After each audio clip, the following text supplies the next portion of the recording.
Very good afternoon. Welcome to four sides TV. నేను విజయ్.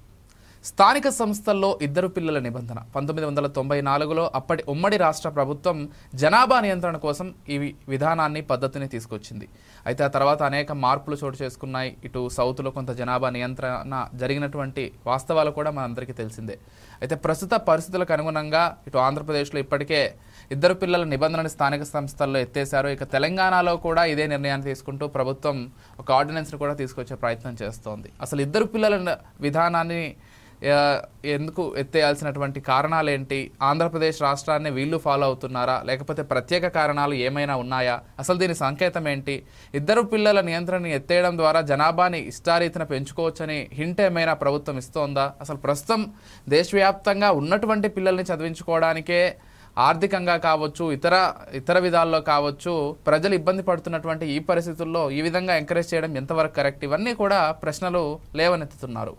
ఇదే అంశానికి సంబంధించి మనతో పాటు డిస్కస్ చేయడానికి మా చీఫ్ అడ్వైజర్ సుధాకర్ శర్మ గారు, అదేవిధంగా ప్రముఖ విశ్లేషకులు పెంటపాటి పుల్లారావు గారు ఇద్దరు కూడా సిద్ధంగా ఉన్నారు. పుల్లారావు గారితో ముందుగా ప్రారంభిద్దాం. పుల్లారావు గారు నమస్కారం అండి. నమస్కారం. ఎలా చూస్తారండి? అంటే ఇద్దరు పిల్లలు ఖచ్చితంగా ఆ పైన ఉంటే స్థానిక సంస్థల ఎన్నికల్లో పాల్గొనడానికి వీలు లేదని 1994లో అప్పటి ఉమ్మడి రాష్ట్రం ఒక ఆర్డినెన్స్ తీసుకొచ్చింది. అది చాలా ఎన్నికల్లో కూడా అమలైంది. కాకపోతే ఇటీవల కాలంలో మనం గతంలో కూడా చంద్రబాబు మాట్లాడినటువంటి మాటలను ఒకసారి గుర్తు చేసుకుంటే ఇద్దరు పిల్లలు కాదు, ఇప్పుడు మనం ఎక్కువగా పిల్లల్ని కనాల్సినటువంటి అవసరం ఉంది. ఎందుకంటే దేశంలో భవిష్యత్తులో యువత ఉండాల్సినటువంటి ఆవశ్యకత ఎంతైనా ఉందంటూ చంద్రబాబు చెప్పారు. ఇప్పుడు తెలంగాణలో కూడా ఇదే నిర్ణయాన్ని తీసుకుంటూ ఇప్పుడు ఆర్డినెన్స్ తీసుకొచ్చే ప్రయత్నం చేస్తున్నారు. అసలు ఏం జరుగుతోంది? ఈ అంశం పట్ల మీ అభిప్రాయం ఏంటి? అయితే ఒక పిల్లోడు ఉన్నవాడికి ఆ ఉద్యోగం తీసేస్తూ బెటర్ ఏమో. ఎవరైతే ఎమ్మెల్యేలు, ఎంపీలు, ఐఏఎస్ ఆఫీసర్లు, పెద్దవాళ్ళు ఉన్నారు కదా, వాళ్ళు ఒకటే పిల్లొట్టే తీసి పారేస్తే బెటర్ కదా. పనిష్మెంట్ ఇవ్వటం బెటరా, రివార్డ్ ఇవ్వటం బెటరా? నీకు ఒకటే పిల్లని తెచ్చుకున్నావు, నువ్వు ఎత్తుకు అది వాడి మీద పనిష్మెంట్ తీస్తే బాగుంటుందేమో.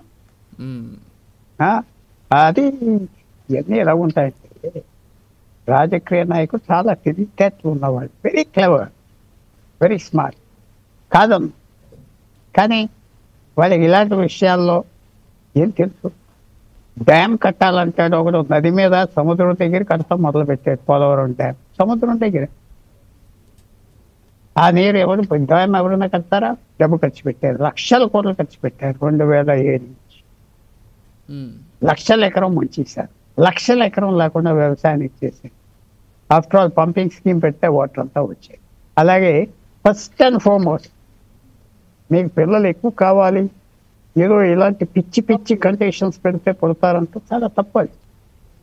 ఏదో జరగదు. ఏదో పెద్ద ఎలక్షన్ పోటీ చేస్తే ఏంటంటే తెలియదు డ్రామా. కొద్దిగా ఇవాళ న్యూస్ వచ్చింది కదా, ఓ తీస్తారు ఇంకా పిల్లలు పుట్టేస్తారదా. నువ్వు ఫస్ట్ ఆఫ్ ఆల్ తెలుగు రాష్ట్రాల్లో కజన్ మ్యారేజెస్ ఆప్ చేయి. కజన్ మ్యారేజెస్ అంటే ఏంటి చెప్పండి? అక్కడ సుధాకర్ శర్మ గారికి తెలుసు నేను ఏమంటున్నాను. దగ్గర బంధువులను పెళ్లి చేసుకోవటం మనవయ్యా. దగ్గర బంధువులను పెళ్లి చేసుకుంటే పిల్లలు డిఫార్మ్డ్గా వస్తారు, జన్యులోపాలు. వాళ్ళు ఒకటే పుడతాడు, రెండే పుడతాడు. అది నీకు తెలీదా? నేను చెప్పాలా? అది ఎందుకు చేయరు? అది అవుట్లా చేయమనండి. ఫస్ట్ దగ్గర బంధువుల్ని, ఫస్ట్ కజిన్స్ని, సెకండ్ కజిన్స్ని పెళ్లి చేసుకుంటే నీకు గవర్నమెంట్ ఉద్యోగం ఉండదు, నీకు అసెంబ్లీ ఉండదు, నీకు పెన్షన్ ఇవ్వచ్చు, వస్తే బాగుంటే ఒక స్టెప్. రెండో స్టెప్ ఏమైందంటే లైఫ్ ఎక్స్పెక్టెన్సీ గత 40 సంవత్సరాల్లో పెరిగిపోయింది. ఒక 20-30 సంవత్సరాల నుంచి ఇప్పుడు 70 సంవత్సరం అవ్వేది. మగవాళ్ళకి 69 సంవత్సరాలు అవ్వేది లైఫ్ ఎక్స్పెక్టెన్సీ.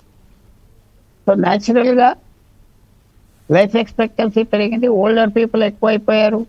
ఎడ్యుకేషన్తో పిల్లలు తక్కువ పడుతున్నారు అన్ని చోట్ల.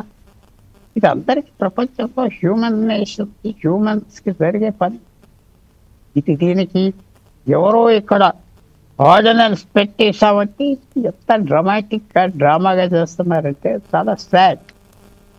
నువ్వు నిజంగా పిల్లలు పుట్టాలి, పాపులేషన్ తక్కువైపోతుంది, మన జనాభా పోతున్నారు అనుకుంటే ఇంకా విధానాలు ఉన్నాయి. ఈ విధానం పనిచేయదు. చాలా డీప్గా వెళ్ళాలి. జెనెటిక్స్ అనే సైన్స్కి వెళ్ళాలి. జెనెటిక్స్ ఆర్టిఫిషియల్గా నువ్వు పిల్లలు పుట్టచ్చు. స్టేట్ గవర్నమెంట్ దానికి చేయొచ్చు.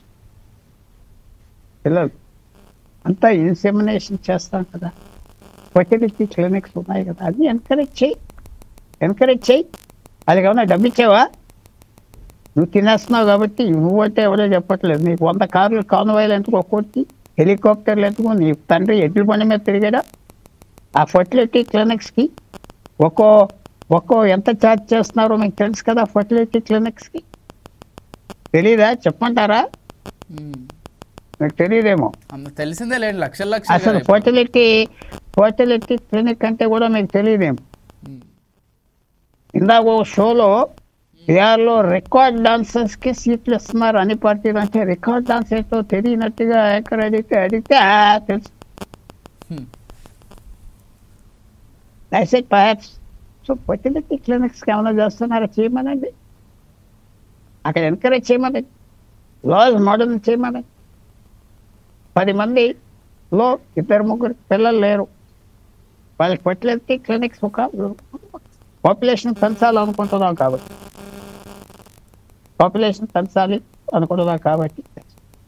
చేసే విధానం. దానికి డబ్బు ఎవరే? ఒక్కో చైల్డ్కి ఫర్టిలిటీ క్లినిక్ ద్వారా స్టాండర్డైజ్ చేసి, కండిషన్స్ పెట్టి, ఫైనాన్స్ చేసి, ఆ రోజులకి నీకు ఇలాగా ఈ క్లినిక్ వెళ్ళు, నీకు ₹1,00,000 ఇస్తాం, 2 లక్షలు ఇస్తాం, ఖర్చులు బేర్ చేస్తాం, ఆ గర్భిణీ టైంలో నెలకు 5,000 ఇస్తాం. అదే చెప్పుడే. కజన్ మ్యారేజెస్ తీరే. అది ఏంటి, ఇక్కడ ఉన్న చాలా మంది మన ఆంధ్రాలో అది ఉన్నది. సో వాళ్ళు తప్పు పడట్లేదు, వాళ్ళ సిస్టంలో అది అవన్నీ ఉన్నాయి, చేయాలి. ఇదంతా ఏంటంటే ఇప్పుడు సర్పంచ్గా నువ్వు పోటీ చేయొచ్చు, నువ్వు వెళ్ళి పిల్లలు కానీ చెప్పాదా? నాన్సెన్స్. మనం ఏం చేస్తాం? 20-25వ సంవత్సరం ఆర్టిఫిషియల్ ఇంటెలిజెన్స్, డ్రైవర్ లేకుండా కారులు నడుపుతున్నారు, ప్లేన్లు నడుస్తున్నాయి, యుద్ధాలకు సైన్యాలు లేకుండా మొన్న యుద్ధం చూశారు మీరు, సింధూర్ ఆపరేషన్. యుక్రెయిన్ యుద్ధం సైన్యాలు అని పోయాక చిన్న మషిన్స్తో ₹1,00,000 మషిన్స్తో 1,00,000 కోట్లు విమానాలు ఒక రాత్రి ఎరుగొట్టేశారు. 1,00,000 కోట్లు తెలుసు కదా మీకు. రష్యా బేస్కి వెళ్ళి 3,000 మైళ్ళ లోపలికి వెళ్ళి చేశారు. అలాంటి టైంలో ఇది స్టీల్ ఏజ్. ఇంకా స్టీల్ ఏజ్ అంటే 500 సంవత్సరాల క్రితం మాట్లాడే మాటలు చెప్తున్నారంటే ఇది మన అదృష్టం, దురదృష్టం. తప్పకుండా చిల్డ్రన్ కావాలి, సమాజం ఉంచాలి. అన్నిటికంటే లాస్ట్ మాట చెప్తున్నాను, ఎందుకంటే సుధాకర్ శర్మ గారు వెయిట్ చేస్తున్నారు. నేను ఇంకా ఎక్కువ మాట్లాడుకోవడం తప్పది. I should not keep such a man waiting. నేనే అందరిని విమర్శిస్తా, మైక్ ఇస్తే ఇంక మాట్లాడుతూ కూర్చుంటాను. కరెక్ట్ కాదు, తప్పది. 1 more second ఓన్లీ ఆయన పర్మిషన్తో. ఈవేళ యూరోప్లో పిల్లవాళ్ళు తగ్గిపోతున్నారు. ఆఫ్రికన్స్, అరబ్ దేశాల నుంచి వచ్చి టేక్ ఓవర్ చేసేస్తారు. జర్మనీలో 20% జనం వాళ్ళు, ఫ్రాన్స్లో 15% జనం, ఇంకో 20 సంవత్సరాలు 30 సంవత్సరాలతో మెజారిటీ వాళ్ళే. అదేం చేయలేకపోతున్నారు. ఆఖరికి ఆలోచించేది ఏంటంటే ఒక 50 లక్షల ఇండియన్స్ని, ఒక 50 లక్షల చైనీస్ని తీసుకొస్తే బాగుంటుంది కదా, వాళ్ళ ఫెనటిక్స్ కాదు కదా అని ఆలోచిస్తున్నారు.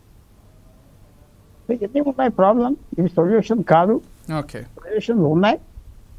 అదే తప్పకుండా ఇది మీరు హైలైట్ చేసినందుకు ఒక మంచి పరిస్థితి తీసుకొచ్చింది. రైట్. శర్మ గారు, వారు అన్నట్లుగా హ్యూమన్ పవర్ లేకపోతే మ్యాన్ పవర్ అనేది డెఫినెట్గా అవసరమే దేశానికి. ఎందుకంటే ఈరోజు చాలా దేశాలు మా దేశానికి వచ్చి సెటిల్ అవ్వండి, మేము డబ్బులు ఇస్తాం, ఇక్కడ సొంతంగా ఇల్లు ఇస్తాం, లేకపోతే మీరు ఇక్కడికి వచ్చి పిల్లల్ని కానీ మీరు ఒక ఫ్యామిలీని క్రియేట్ చేసుకుంటే మా వైపు నుంచి సపోర్ట్ ఉంటుందని చెప్తున్నారు. మన దేశంలో కూడా ఆ విధంగా ఎంకరేజ్ చేస్తే బాగానే ఉంటుంది. మన దేశంలో ఇనఫ్ పాపులేషన్ ఉంది, దీని ద్వారా ఇంకా పాపులేషన్ ప్రొడ్యూస్ అవుతుంది. కాకపోతే కనీస అవసరాలు కూడా తీర్చుకోవడానికి ఇబ్బంది పడుతున్నటువంటి ఈ దేశంలో మీరు ఇంకా పిల్లల్ని కనంటే అసలు ఇప్పటికి ఉన్న ఒక్క పిల్లాన్ని చదివించుకోవడానికి ఇబ్బంది పడుతున్నాడు మధ్యతరగతి వాడు, సామాన్యుడు.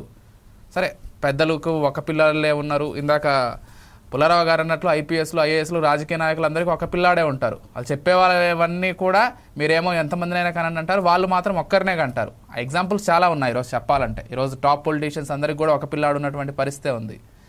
కనీస అవసరాలు తీర్చకుండా ప్రభుత్వం ఈ విధంగా ఎంకరేజ్ చేయడాన్ని ఎలా చూస్తారు శర్మ గారు? థ్యాంక్ యూ విజయ్ గారు. ముఖ్యంగా మా మిత్రులైనటువంటి పుల్లారావు గారికి నమస్కారాలు తెలియజేసుకుంటున్నాను. వారు అనుభవంలో చెప్పినటువంటి అంశాలు నిజంగా వారు అన్నది చాలా ముఖ్యం. కజిన్ మ్యారేజెస్ అనేటువంటిది నేను కూడా చాలా రోజులుగా ఆలోచన చేస్తున్నాను. దాని మీద ఎటువంటి ఆలోచన కానీ ప్రభుత్వాలు వాటి గురించి పట్టించుకోవడం లేదు. ఎందువల్ల అంటే జెనెటిక్స్ అనేటువంటిది it plays a major role in shaping the society. మరి అటువంటి సమయంలో ఎటువంటి చిల్డ్రన్ ఉండాలి, అలాగే భవిష్యత్తు వాళ్లే కాబట్టి మనం ఎటువంటి ఆ జెండర్ రేషియో కలిగి ఉండాలనేటువంటిది కూడా మనకు చాలా ముఖ్యమైనటువంటి అంశమే. ఈరోజు మనం తెలుసుకున్నట్టయితే పొలిటికల్గా ఈ మూవ్ ఏదైతే ఉందో, ఆర్డినెన్స్ ఏదైతే ఇష్యూ చేయడానికి ఆలోచన చేస్తూ ఉందో, మరి ఆర్డినెన్స్ విషయంలో ఇది దేనికి సంకేతం అని మీరు అన్నారు. అది నిజంగా మనం ఆలోచన చేయాలి. ఎందువల్ల అంటే 2 చైల్డ్ పాలసీ అనేటువంటిది ఎప్పుడు ఆరిజిన్ అయింది, అలాగే 92లో ముందు 11 రాష్ట్రాల్లో ఉన్నటువంటి పాలసీ మెల్లగా ఎందుకు అక్కడ రీపీల్ అయిపోతూ వస్తోంది, దానికి కారణాలు ఏంటి, ఇవన్నీ చూస్తే ఒక ఇంట్రెస్టింగ్ రిసెర్చ్ స్టడీ ఒకటి జరిగిందండి. అంటే వరల్డ్ బ్యాంక్కు ఉన్నటువంటి ఒక కన్సల్టెంట్ అనుకృతి గారని, అలాగే మాంచెస్టర్ యూనివర్సిటీకి చెందినటువంటి చక్రవర్తి అని, వాళ్ళిద్దరి జాయింట్ పబ్లికేషన్ ఒకటి చూశాను ఈ మధ్య. ఆ రిసెర్చ్ పేపర్లో ఏమని ఉందంటే, ఈ 2 చైల్డ్ పాలసీ అనేటువంటిది ఇండియన్ కండిషన్స్కు ఎంత మాత్రం వయబుల్ అనేది వాళ్ళు స్టడీ చేసి వాళ్ళ ప్రకారం ఏంటంటే ఫర్టిలిటీ రేషియో తగ్గుతుంది. అలాగే అలార్మింగ్ ఇష్యూ ఏంటంటే అప్పర్ కాస్ట్లో 2 చైల్డ్ పాలసీ అనేటువంటిది జెండర్ రేషియోను చాలా దారుణంగా దెబ్బతీస్తుంది అని వాళ్ళ యొక్క స్టడీలో వాళ్ళు ఎవిడెన్షియల్గా ప్రూవ్ చేయడం జరిగింది. కాబట్టి మనం ఒక విషయం చూడాలి, భారతీయ సంస్కృతి సంప్రదాయం కట్టుబాట్లు ఇవన్నీ ఉన్నటువంటి నేపథ్యంలో అసలు ఈ పాలసీస్ కానివ్వండి, ఇటువంటి నేపథ్యం మనకు ఎంత మాత్రం ఉపయోగపడుతుంది అని ఆలోచన చేసి పొలిటికల్ మూవ్గా కాకుండా ఇది మన దేశానికి ఉపయోగపడే ఒక డ్రైవింగ్ పాలసీ లాగా ఉంటే బాగుంటుందని నేను అభిప్రాయపడుతున్నాను. ఎస్, అంటే నేను అడిగినట్లుగా దేశంలో ప్రజలకు మౌలిక సదుపాయాలు లేకపోతే ఉచిత విద్య, ఉచిత వైద్యం ఇవన్నీ పూర్తి స్థాయిలో అందియకుండా ఇంకా ఎంకరేజ్ చేయడాన్ని ఎలా చూడాలి? ఇవన్నీ అందించి గవర్నమెంట్ నుంచి ఇవన్నీ ఇస్తున్నాం, మీ పిల్లలు పుట్టినా కానీ మీకు ఏమి ఇబ్బంది ఉండదు, హ్యాపీగా పెంచుకోవచ్చు అని చెప్పకుండా సదుపాయాలు ఏమీ కల్పించకుండా ఎంకరేజ్ చేస్తే ఎలా అర్థం చేసుకోవాలి పేదలు? పుల్లారావు గారు, ఒకటి ముఖ్యంగా ఏంటంటే ప్లాన్ లేదు. ప్లాన్ వితౌట్ అ ప్లాన్ అంటారు. అంటే ప్లానే లేదు, అదే ప్లాన్ అదే ప్లాన్. ఇవాళ సాయంకాలం మీడియా హెడ్లైన్స్తో అయిపోయింది, ఇక రేపు ఇంకో ప్లాన్, ఇది మర్చిపోతారు. అక్కడ హెల్త్ సెక్రటరీ ఉన్నాడు కదా, ఫ్యామిలీ సెక్రటరీ ఉన్నాడు కదా, వాళ్ళు నిద్రపోతున్నారా? నేను 6 నెలల క్రితం ఒక పెద్ద నేషనల్ టీవీ షోలో ఆనబ్ గోస్వామి బీజేపీ పెద్దవాళ్ళు ఉన్నారు. వాళ్ళు ఏమన్నారంటే ఈవేళ అదేదో ఏది ఆ హెల్త్ స్కీమ్, గవర్నమెంట్ స్కీమ్, మర్చిపోతున్నా పేరు, సెంట్రల్ గవర్నమెంట్ స్కీమ్, ఆరోగ్య స్కీమ్, ఆయుష్మాన్ భారత్, అందరికి 70 ఏళ్ళు వయసు వచ్చే వాడికి ఇంకా ఫ్రీ, వాడి బ్రతికినన్నాళ్ళు అని ప్రధానమంత్రి గారు అనౌన్స్ చేశారు ఆ రోజు. ఆ సాయంకాలం డిబేట్లో ఆ పెద్ద వ్యక్తి, యాంకర్, ఇలాంటి వ్యక్తి ఆనబ్ గోస్వామి అన్నాడు, ఇప్పుడు ఏమంటావు నువ్వు, ఇలాంటి స్కీమ్ ఎక్కడ చూసావా, నువ్వు చెప్పు అన్నాడు. చెప్తున్నా, భారతదేశంలో 69వ సంవత్సరం దాటి ఎవరు బ్రతకరు, 1% బ్రతుకుతారు. 70 సంవత్సరాలు పెట్టేవాడు కాబట్టి చచ్చిన వాళ్ళకి చేస్తాడా అన్న, అంతేదా? లైఫ్ ఎక్స్పెక్టెన్సీ 69 సంవత్సరాల, నువ్వు 70 సంవత్సరాల నుంచి ఆ స్కీమ్ మొదలు పెడతావు, ఆరోగ్యం చూస్తాను అంటే దీనికి అర్థం ఏంటంటే ఆ హెల్త్ సెక్రటరీ, హెల్త్ మినిస్టర్ నిద్రపోయారు. తెలంగాణ, ఆంధ్రాలో చక్కగా వాళ్ళు నిద్రలేవు. ఎన్ని ఫర్టిలిటీ క్లినిక్స్ ఉన్నాయి, చక్కగా మనం స్టాండర్డైజ్ చేద్దాం, ఎంకరేజ్ చేద్దాం, జెనెటిక్స్ ఒక యూనివర్సిటీ పెడదాం, ఇది ఒక రెస్పెక్టబుల్గా చేద్దాం. ఎవరైతే బ్యారన్గా ఉన్నారో, పిల్లలు లేరో వాళ్ళకి ఏంటి చేస్తే నీకు మళ్ళీ పాపులేషన్ ఊరికనే పెరిగిపోదు, కొద్దిగా మళ్ళీ ఒక స్టడీ అవుతుంది. ఒక 50 సంవత్సరాలు కాసుకుంటాం, 50. అది ఎవరో చేశారా? సుధాకర్ శర్మ గారు చెప్పాలి, మీరు చెప్పాలి. నేనేం చేయలేదు అనుకో, నో ప్లాన్ వితౌట్ ప్లాన్, అంతే. రోడ్ వితౌట్ డెస్టినేషన్ అంటారు, అంతే. జర్నీ కూడా కాదు, ఊరికనే అనౌన్స్ చేశారు మేము ప్రయాణం చేయబోతున్నామని, ప్రయాణం కూడా చేయరు, అంతే. మేము వెళ్ళిపోతాం ఈ ప్రయాణం మీద అంటాం, అంతే ఇంటికట్టు కూర్చోతాం. మళ్ళీ రేపు వెళ్ళలేదంటే వెళ్ళలేదంటాం, ఇంకో ఊరు వెళ్తాం. హౌ ఐ కెన్ నాకు ఎవరైనా చెప్తే నేను అపాలజైజ్ చేస్తాను. చాలా పెద్ద ప్లాన్ అండి. తీగానే ఇప్పుడు సర్పంచులు 14,000 మంది ఎంతమందో ఉన్నారు కదా తెలంగాణలో. అవునండి. వాళ్ళు వెంటనే వెళ్ళి ఇంకా పిల్లలు పుట్టేటట్టుగా చేసుకుంటారంట. ఎవరన్నా ఇది ఎవరు అర్థం ఉన్నదా? ఎంతమంది పోటీ చేస్తే వాళ్ళకుంటారు, ఎంతమంది పిల్లలు కావాలని తిరుగుతున్నారు. అది ఉన్నారు కదా, ఎంతమంది తిరుగుతున్నారు. వాళ్ళకి ఎవరైనా చేయొచ్చు కదా. వాళ్ళు వచ్చి రిజిస్టర్ మీరు అన్నది వాస్తవం. చాలా మంది ఈరోజు పిల్లలు లేక ఫెర్టిలిటీ సెంటర్ చుట్టూ తిరుగుతున్నారు. వాళ్ళ కోసం ప్రభుత్వం ఏదైనా చేయొచ్చు కదా. వాళ్ళకి తెలిసి మేము రిజిస్ట్రేషన్ చేస్తాం, వెంటనే మీరు పిల్లలు లేరని చెప్తే నెలకు 10,000 ఇస్తాం, మీకు 1 టైం ఫీజు కడతాం, మేము రెస్పెక్ట్ఫుల్గానే చేస్తాం. ఏం లేదే అంటే మనం విమర్శించామని మళ్ళీ ఎవరో తింటారా? విషయం చెప్తారా? అసలు చెప్పండి. నాకు చెప్తే నేను చెప్పింది తప్పంటే ఐ విత్డ్రా. చాలా ఆలోచించి చెప్తున్నాయి. మ్యాల్టోస్, అసలు మ్యాల్టోస్ అని అందరూ సుధాకర్ శర్మ గారికి 500 సంవత్సరాల క్రితం వాడు ఏమన్నాడంటే, ఒక రోజు తిండి ఉండదు, జనం చచ్చిపోతారు, చచ్చిపోయాక అప్పుడు మళ్ళీ మొదలు పెడతారు పాపులేషన్ అంట. కొంతవరకు అలాగే ఉంది. 1900 సంవత్సరం నుంచి 2000 సంవత్సరం వరకు దాదాపు 20 కోట్ల మంది యుద్ధాల్లో 30 కోట్ల మంది చచ్చిపోయారు. కోవిడ్ లాంటిది 1918 వచ్చి ఒక 5 కోట్లు 10 కోట్ల మంది చంపేసి 1 ఇయర్లో అది జరిగింది.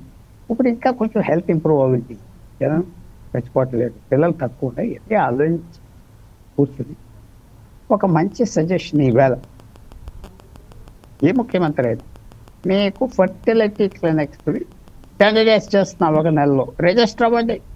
అయితే ఎంత మూవ్మెంట్ వచ్చేది ఈవేళ. ఏదో 6 గ్యారెంటీలు 4 గ్యారెంటీలు ఎవరికి కావాలా?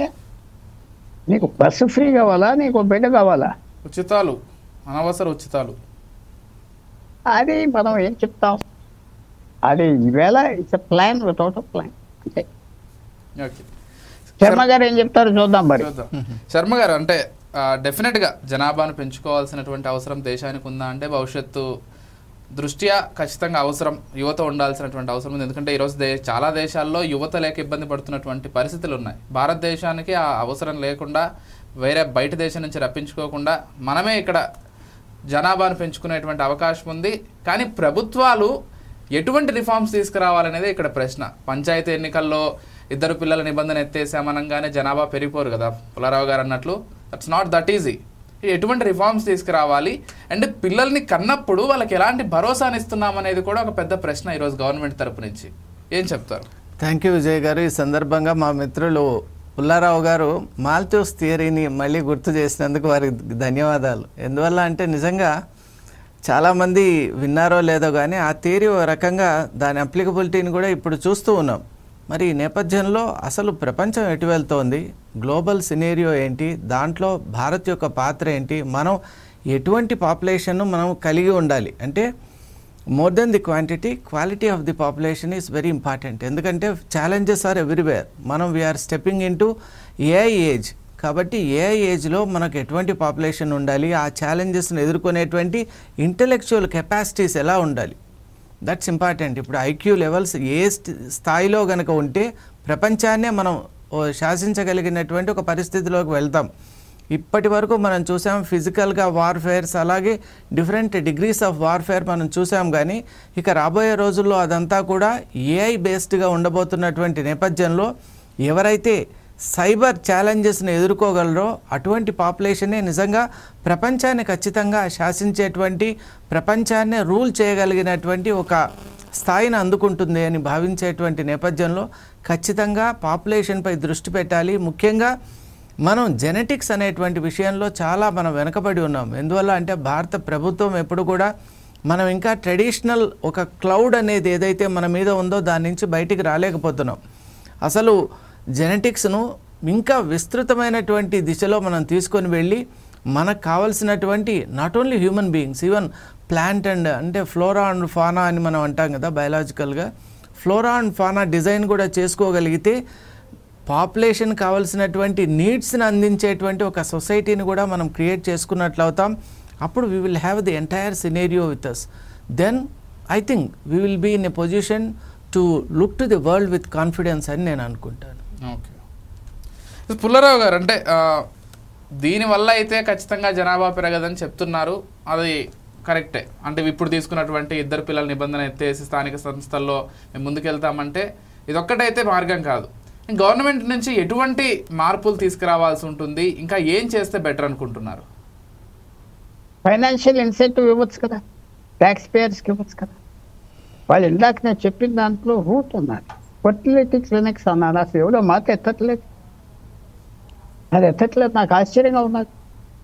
అంత పెద్ద రాజకీయ మేధావులు పెద్ద బుర్ర ఉన్నదంటారు, వాడు ఎత్తట్లేదే. ఎందుకు ఎత్తట్లేదు చెప్పండి. ఇంకో విధానం ఉన్నదా? మీకు తెలిసిన విధానం ఉన్నదా? ఎంతమంది ఫ్యామిలీస్ చిల్డ్రన్ లేని వాళ్ళు పిచ్చిగా తిరుగుతున్నారు, నేను చూశాను, చెప్తున్నారు. ఎంత కష్టపడతారు, ఎంత తిరుగుతారు, హ్యాపీగా లేరు. ఎంతమంది ఉంటారు ఆంధ్ర తెలంగాణలో? 5 లక్షల మంది, 10 లక్షల మంది, 20 లక్షల మంది ఉంటారు అనుకుంటున్నా. డబ్బులు లేక చేసుకోపోవటం. మీరు ఫర్టిలిటీ క్లినిక్స్కి డిస్ట్రిక్ట్ ఫర్టిలిటీ ఆఫీసర్ అని పెట్టేసి క్రాష్ ప్రోగ్రామ్ చేస్తే మీరు సక్సెస్ అవుతారు. లేకపోతే సముద్రం దగ్గర డ్యామ్ కడతాడా ఎవడన్నా? ప్లేన్ ల్యాండ్లో పోలవరం డ్యామ్ ఎవరన్నా కడతారా?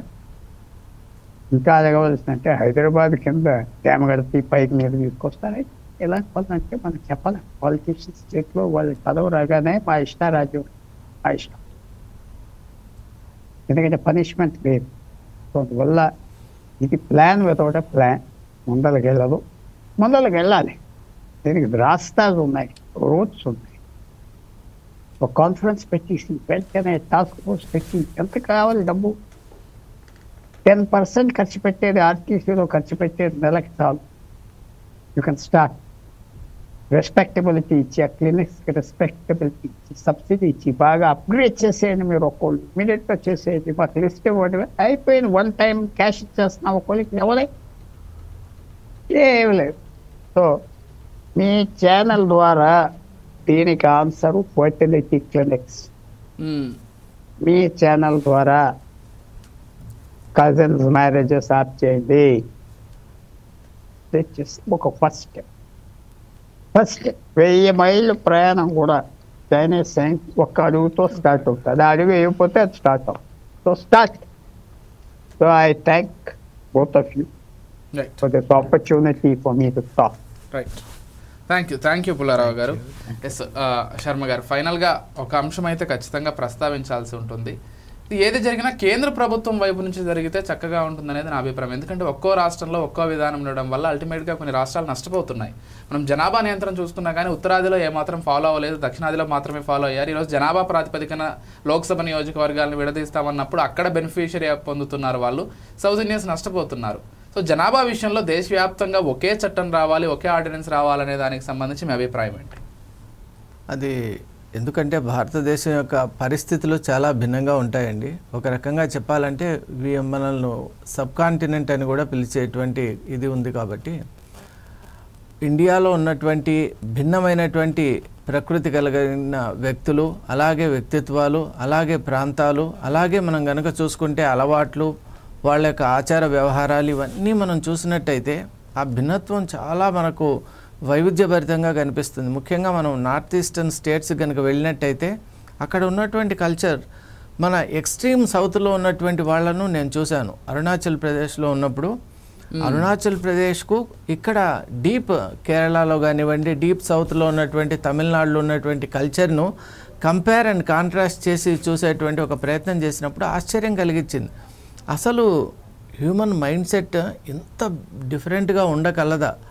ఎందువల్ల అంటే ఇక్కడ మన ప్రయారిటీస్ ఏంటి, అలాగే ఇక్కడ లైఫ్ యొక్క పర్స్పెక్టివ్ ఏంటి, ఇవన్నీ మనకు డీప్ సౌత్లో ఎలా ఉన్నాయో అక్కడ కనుక మనం చూసినట్టయితే అక్కడ పూర్తి భిన్నమైనటువంటి కోణంలో వాళ్ళు జీవితాన్ని దర్శిస్తూ ఉన్నారు. కాబట్టి ఇక ఈ middle part of the country మనం కంట్రీ కనుక తీసుకున్నట్టయితే ఇక్కడ లార్జెస్ట్ స్టేట్స్ ఉన్నాయి. మరి వీటన్నిటిలో కూడా ఇటు ఎక్స్ట్రీమ్ మహారాష్ట్ర నుంచి మధ్యప్రదేశ్, అటు యూపీ, అలా బెంగాల్ దాకా మనం తీసుకున్నట్టయితే చాలా వైవిధ్యభరితంగా ఉన్నటువంటి నేపథ్యంలో ఒక సింగిల్ పాలసీ తీసుకొని రావాలి అంటే ముఖ్యంగా కేంద్ర ప్రభుత్వం ప్రతి రాష్ట్రం యొక్క ఆచార వ్యవహారాలకు ఏమాత్రం ఇబ్బంది కానటువంటి ఒక పరిస్థితిని, ఒక ఫ్రేమ్వర్క్ను ముందు తయారు చేయాలి.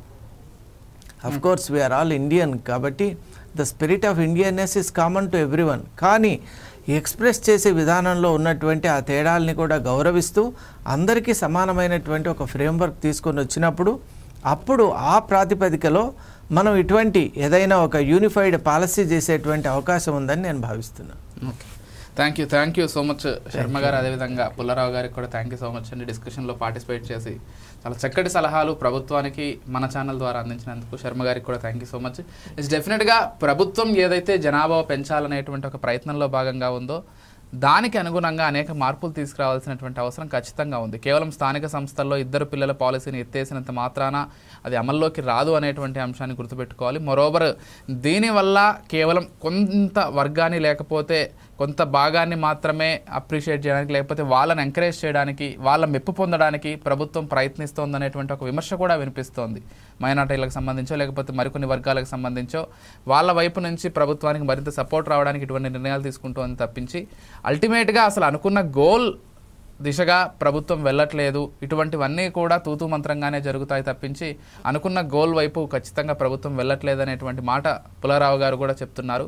డెఫినెట్గా ఫెర్టిలిటీ సెంటర్స్ కావచ్చు, వీటిని తగ్గించి ప్రభుత్వం వైపు నుంచి ప్రజలకి ఉపయోగపడేలాగా, పిల్లలు లేనటువంటి వాళ్ళకి ఉపయోగపడేలాగా కొన్ని నిర్ణయాలు తీసుకుంటూ ఖచ్చితంగా బాగుంటుంది. ఆ దిశగా ప్రభుత్వం వెళ్ళాలని కోరుకుందాం. కేవలం ఇవి మాత్రమే చేయకుండా.